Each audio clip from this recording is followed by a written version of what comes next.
सर्वप्रथम सर्वांना श्री स्वामी समर्थ. हरतालिकेचे व्रत उपवास कसे करावे, दुसऱ्या दिवशी उपवास कशावर सोडावा, स्त्रियांनी कुमारिकेंनी ह्या दिवशी कोणते नियम पाळावे, संपूर्ण माहिती जाणून घेणार आहोत. त्याआधी आपल्या चॅनलवर तुम्ही नवीन पहिल्यांदाच व्हिडिओ बघत असाल, कृपया चॅनलला नक्की सबस्क्राईब करा. भाद्रपद महिन्यात येणारे हरतालिका व्रत हे वर्षा ऋतूत येते. वटसावित्री, मंगळागौर व हरतालिका ही 3 महाराष्ट्रातील स्त्रियांची अतिशय आवडती व्रते आहे. त्यात हरतालिका व्रताचे खास वैशिष्ट्य आहे. या व्रताची देवता भगवान शिव व माता पार्वती आहे. पूर्वजन्मी सती पार्वतीने शंकरालाच वरले होते. तिचा पिता दक्ष प्रजापती याने एकदा यज्ञात शंकरांचा अपमान केला. तो सहन न झाल्यामुळे पार्वती मातेने यज्ञकुंडात स्वतःला जाळून घेतले व नंतर ती हिमालयाची कन्या म्हणून जन्माला आली. पुन्हा उग्र तप करून ती पुन्हा भगवान शंकरांची अर्धांगी झाली. अशी ही दृढ निश्चयी व स्वाभिमानी पतिव्रता पार्वती ही आर्य स्त्रियांचा महान आदर्श आहे. म्हणून तिची पूजा करून तिच्याजवळ आपल्या पतीला उदंड आयुष्य व आरोग्य मागावयाचे असते आणि स्वतःचे सौभाग्य अखंड राहण्यासाठी तिची हरतालिकेला पूजा करून प्रार्थना करायची असते. पार्वती मातेने भगवान शंकरांना प्रसन्न करण्यासाठी हे हरतालिकेचे व्रत केले होते. तोच उद्देश समोर ठेवून सर्व उत्कृष्ट गुणांनी युक्त असा पती मिळावा म्हणून कुमारिका मुली हे व्रत करतात व मिळालेला पती दीर्घायुष्यी व आरोग्यवान व्हावा म्हणून सुहासिनी भगिनी हे व्रत करतात. पुनर्जन्मी अखंड सौभाग्य प्राप्त व्हावे म्हणून विधवा स्त्रिया ह्या व्रतानिमित्त फक्त उपवास करतात, पूजा मात्र करीत नाही. आपले पौराणिक वाक्य समजून घेण्यासारखे आहेत. विश्वात नररूप शिव, नारी रूप उमा म्हणजेच पार्वती आहे. रुद्र नर उमा नारी, तैस्मे तैस्मे नमो नमः. रुद्रो ब्रह्मा उमा वाणी, तैस्मे तैस्मे नमो नमः. रुद्र विष्णू उमा लक्ष्मी, तैस्मे तैस्मे नमो नमः. रुद्र हे सूर्य आहे, उमा त्यांची प्रभा आहे. रुद्र हे फूल आहे, उमा त्यांचा सुगंध आहे. रुद्र हे यज्ञ आहे, उमा त्यांची देवता आहे. वास्तविक सृष्टीच्या मुळात 2 तत्वे आहेत. भगवान शंकर कृपाळू, दयाळू, मायाळू, भक्तवत्सल व प्रेमळही आहेत.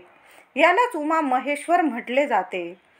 म्हणून आपण हरतालिकेच्या दिवशी उमा महेश्वरांची पूजा करीत असतो. ज्याप्रमाणे नक्षत्रात चंद्र श्रेष्ठ, ग्रहात सूर्य श्रेष्ठ, देवांमध्ये विष्णू श्रेष्ठ, नद्यांमध्ये गंगा श्रेष्ठ आहे, त्याप्रमाणे हरतालिका व्रत हे सर्व व्रतांमध्ये श्रेष्ठ आहे.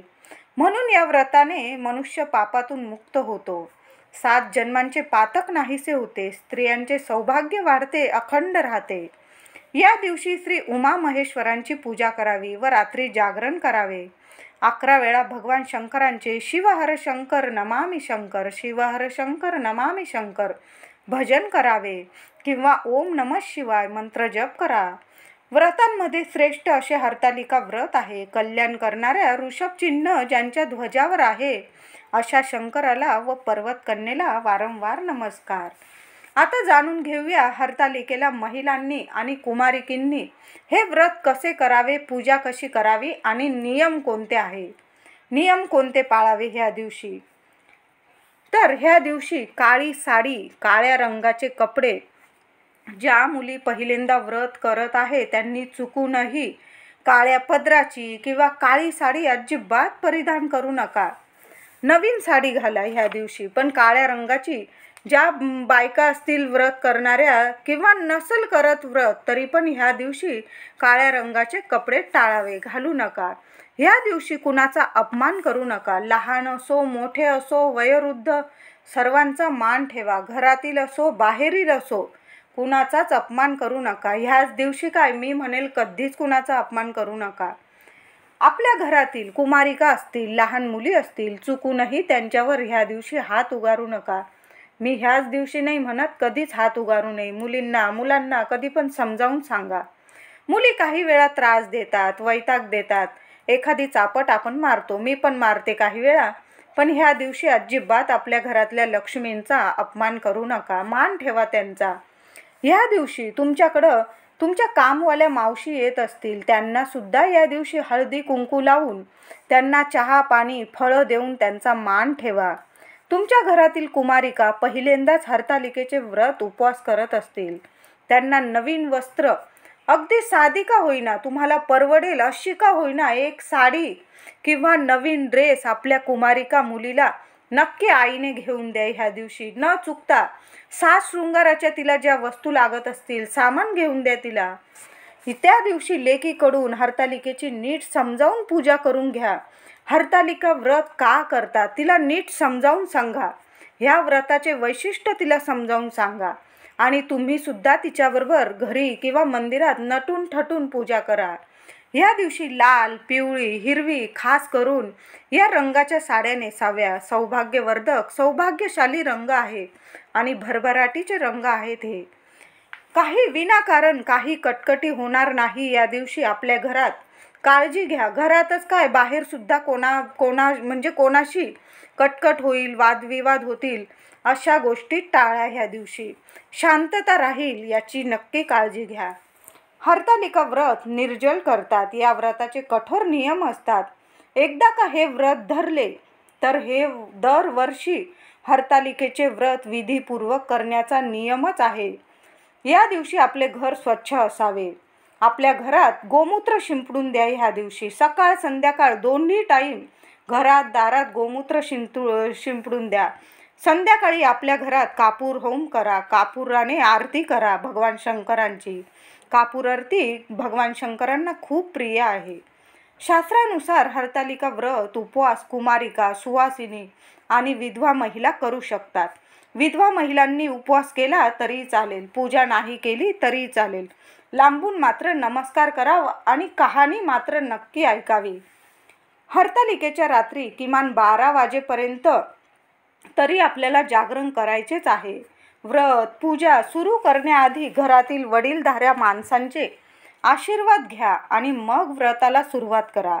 हे व्रत निर्जल करतात, पण ज्यांना सहन होत नसेल, म्हणजे आजारी असेल, गर्भवती असतील, मुली असतील, कुमारिका ज्यांनी पहिल्यांदाच व्रत धरलेलं आहे, त्यांना उपवास सहन होत नसेल, त्यांना फल आहार घेतला तरी चालेल.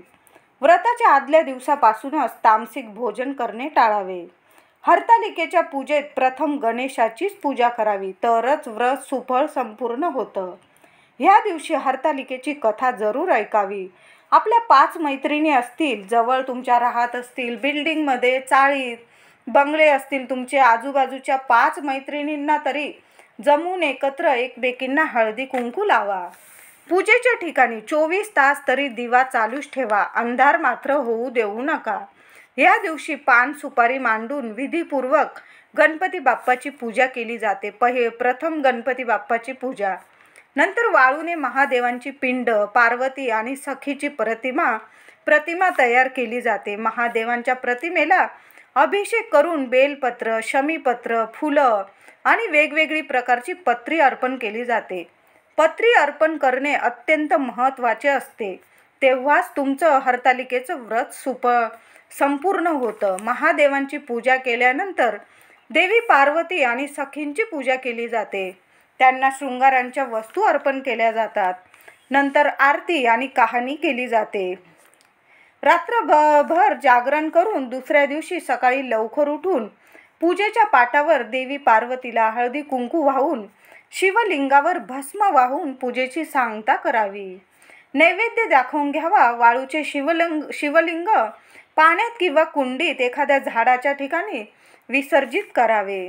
दुसऱ्या दिवशी गणपती बाप्पांची घरोघरी स्थापना केली जाते. पूजन नैवेद्य झाल्यानंतर हरतालिकेचा उपवास सोडला जातो. हरतालिकेचा उपवास काकडी खाऊनच सोडला जातो. काकडी खाल्ल्याशिवाय तुमचा उपवास सोडलेच जाणार नाही. काकडी खायची आणि मग उपवास सोडायचा, तरच हरतालिकेचे व्रत पूर्ण होते. हे सर्व नियम पाळून तुम्ही हरतालिकेचे व्रत आनंदाने करू शकता. आजचा व्हिडिओ आवडला असेल लाईक करा, शेअर करा, चॅनलला सबस्क्राईब करा. धन्यवाद.